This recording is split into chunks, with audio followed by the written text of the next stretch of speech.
भक्ति की शक्ति चैनल में आप सभी का स्वागत है। आज हम दुर्गा सप्तशती के 12वें और 13वें अध्याय का द्वादश पाठ अध्याय करेंगे। तो ध्यानम्। चलिए सुनते हैं। ओम विद्युदासाम ओम विद्युदां संप्रभां ऋगपति स्कंधित स्थितां भीषणां कन्याभिकरवालखेटल खेटविलसद्धस्ताभिराशेवितां हस्तचक्रे गदासिकेट विशाखाश्चापं गुणं तर्जनीं बिभ्राणमनलात्मिकां शशिधरां दुर्गा त्रिनेत्रां भजं। जय आदिशक्ति, जय काले रात्रि माँ।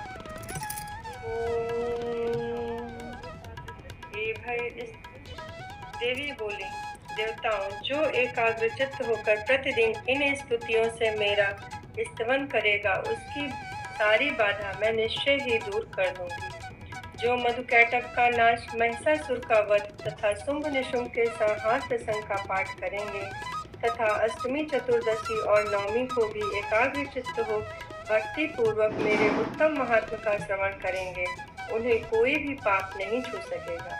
उन पर पाप जनित आपत्तियां भी नहीं आएंगी। उनके घर में कभी दरिद्रता नहीं होगी। उनको कभी प्रेमी जनों के बिछोह का कष्ट भी नहीं भोगना पड़ेगा। इतना ही नहीं, उन्हें शत्रु से, लुटेरों से, राजा से, शस्त्र से, अग्नि से तथा जलराशि से भी कभी भय नहीं होगा। इसलिए सभी को एकाग्र चित्त होकर भक्ति पूर्वक मेरे इस महात्म को सदा पढ़ना और सुनना चाहिए। यह परम कल्याण कारक है। मेरा महात्म महामारी जनित समस्त उपद्रव तथा आध्यात्मिक आदि तीनों प्रकारों के उत्पातों को शांत करने वाला है। मेरे जिस मंदिर में प्रतिदिन विधि पूर्वक मेरे इस महात्म का पाठ किया जाता है, उस स्थान को मैं कभी नहीं छोड़ती। यहाँ सदा ही मेरा सानिध्य बना रहता है।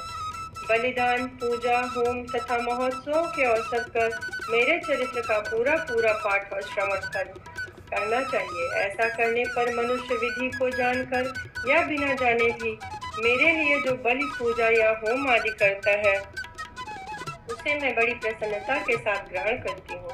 शरद काल में जो वार्षिक महापूजा की जाती है, उस अवसर पे जो मेरे इस महात्म को भक्ति पूर्वक सुनेगा, वह मनुष्य मेरे प्रसाद से सब बाधाओं से मुक्त तथा धन, धान्य एवं पुत्र से संपन्न होगा।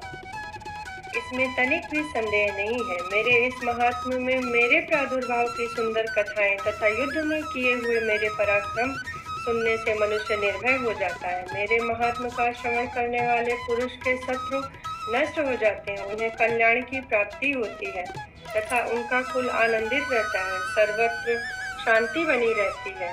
सर्वत्र शांति कर्म में बुरे स्वप्न दिखाई देने पर तथा ग्रह जनित भयंकर पीड़ा होने पर भी उपस्थित होने पर मेरा महात्म श्रवण करना चाहिए।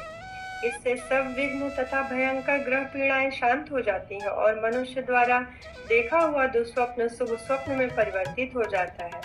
बाल ग्रहों से आक्रांत हुए बालकों के लिए यह महात्म शांति कारक है तथा मनुष्यों के संगठन में फूट होने पर यह अच्छी प्रकार मित्रता कराने वाला होता है। यह महात्म समस्त दुराचारियों के बल का नाश करने वाला है। इसके पाठ मात्र से राक्षसों, भूतों और पिशाचों का नाश होता है। मेरा यह सब महात्म मेरे सामीप्य की प्राप्ति कराने वाला है।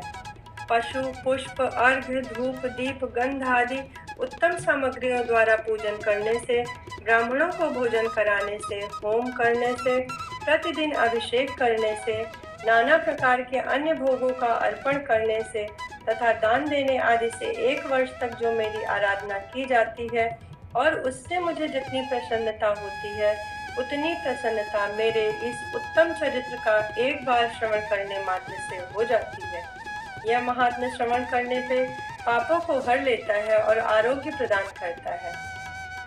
मेरे प्रादुर्भाव का कीर्तन भूतों से रक्षा करता है तथा मेरा युद्ध विषयक चरित्र दुष्ट दैत्यों का संहार करने वाला है। इसके श्रवण करने पे मनुष्यों को शत्रु का भय नहीं रहता। देवताओं, तुमने और महर्षियों ने जो मेरी स्तुतियां की हैं तथा ब्रह्मा जी ने जो स्तुतियां की हैं, वे सभी कल्याणमयी बुद्धि प्रदान करती हैं। वन में, सोने मार्ग में अथवा दावानल से गिर जाने पर, निर्जन स्थान में लुटेरों के दांव में पड़ जाने पर या शत्रुओं से पकड़े जाने पर अथवा जंगल में सिंह, व्याघ्र, जंगली हाथियों के पीछा करने पर भी कुपित राजा के आदेश से वध या बंधन के स्थान में ले जाने पर अथवा महासागर में नाव पर बैठने के बाद भारी तूफान से नाव के डगमग होने पर और अत्यंत भयंकर युद्ध में शस्त्रों का प्रहार होने पर अथवा वेदना से पीड़ित होने पर भी बहुना सभी भयानक बाधाओं के उपस्थित होने पर जो मेरे इस चरित्र का स्मरण करता है वह मनुष्य संकट से मुक्त हो जाता है। मेरे प्रभाव से सिंह आदि हिंसक जंतु नष्ट हो जाते हैं तथा लुटेरे और शत्रु भी चरित्र का स्मरण करने वाले पुरुष से दूर भागते हैं। ऋषि कहते हैं, ऐसा कहकर प्रचंड पराक्रम वाली भगवती चंडिका सब देवताओं के देखते देखते वहीं अंतर ध्यान हो गई। फिर समस्त देवता भी शत्रुओं के मारे जाने से निर्भय हो पहले की भांति यज्ञ भाग का उपभोग करते हुए अपने अपने अधिकार का पालन करने लगे। संसार का विध्वंस करने वाले महाभयंकर अतुल पराक्रमी देव शत्रु शुंभ तथा महाबली निशुंभ के युद्ध में देवी द्वारा मारे जाने पर शेष दैत्य पाताल में चले आए। राजन, इस प्रकार भगवती अंबिका देवी नित्य होती हुई भी पुनः पुनः प्रकट होती हैं और जगत की रक्षा करती हैं। वे ही इस विश्व को मोहित करती हैं, वे ही जगत को जन्म देती हैं तथा वे ही प्रार्थना करने पर संतुष्ट हो विज्ञान और समृद्धि प्रदान करती हैं। महाप्रलय के समय महामारी का स्वरूप धारण करने वाली वे महाकाली ही समस्त ब्रह्मांड में व्याप्त हैं। वे ही समय समय पर महामारी होती हैं और वे ही समय समय अजन्मा होती हुई भी सृष्टि के रूप में प्रकट होती हैं। वे ही सनातनी देवी ही समयानुसार संपूर्ण भूतों की रक्षा करती हैं। मनुष्यों के अभ्युदय के समय वे ही घर में लक्ष्मी के रूप में स्थित हो उन्नति प्रदान करती है और वे ही अभाव के समय दरिद्रता बनकर विनाश का कारण होती है। पुष्प, धूप और गंध आदि से पूजन करके उनकी स्तुति करने पे वे धन, पुत्र, धार्मिक बुद्धि तथा उत्तम गति प्रदान करते हैं। श्री मार्कंडेय पुराण सावर्णिकी मन्वंतरे देवी महात्म्य। ओम तत्सत् सत्य सन्तु मम कामः।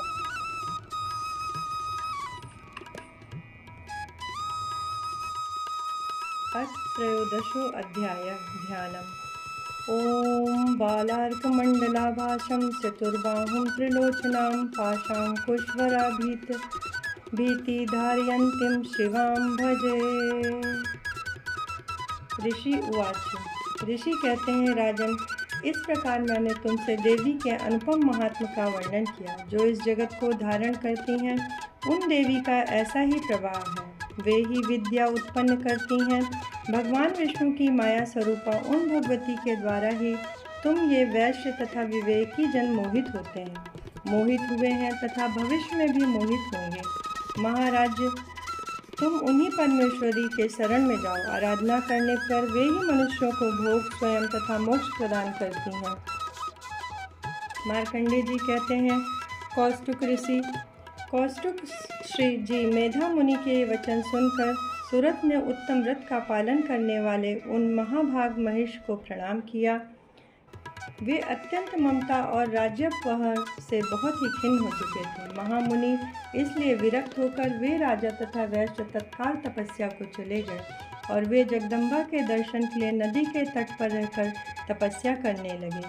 वह और वैश्य उत्तम देवी सूक्त का जप करते हुए तपस्या में प्रवृत्त हुए।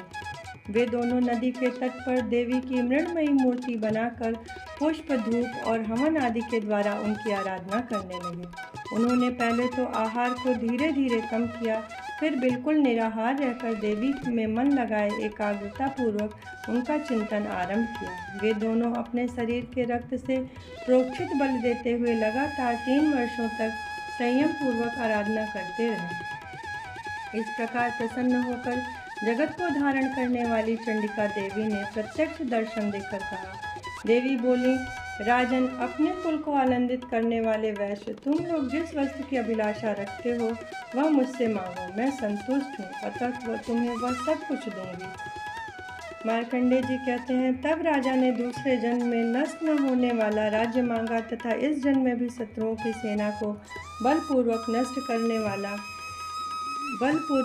करके पुनः अपना राज्य प्राप्त करने का वरदान मांगा। वैश्य का चित्त संसार की ओर से खिन्न एवं विरक्त हो चुका था और वह बड़ा बुद्धिमान था, अतः उस समय उसने ममता और अहंता रूप आसक्ति का नाश करने वाला ज्ञान मांगा। देवी बोली, राजन, तुम थोड़े ही दिनों में शत्रुओं को मारकर अपना राज्य प्राप्त कर लोगे। अब वहाँ तुम्हारा राज्य स्थिर रहेगा। फिर मृत्यु के पश्चात तुम भगवान विवस्वान यानी सूर्य के अंश से जन्म लेकर पृथ्वी पर सावर्णिक मनु के नाम से विख्यात होगे। वैश्वर्य, तुमने भी जिस प्रकार वर को मुझसे प्राप्त करने की इच्छा की है उसे देती हूँ। तुम्हें मोक्ष के लिए ज्ञान प्राप्त होगा।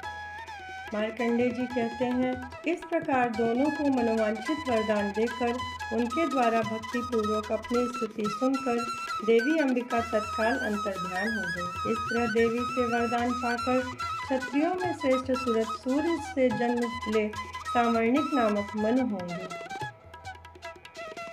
श्री मार्कंडेय पुराण सावर्णिक मन्वंतरे देवी महात्म्य।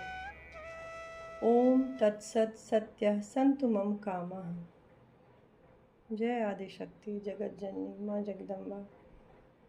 इस तरह 13वां अध्याय दुर्गा सप्तशती का पाठ पूरा हुआ। अब इसके बाद जप हवन आदि करेंगे।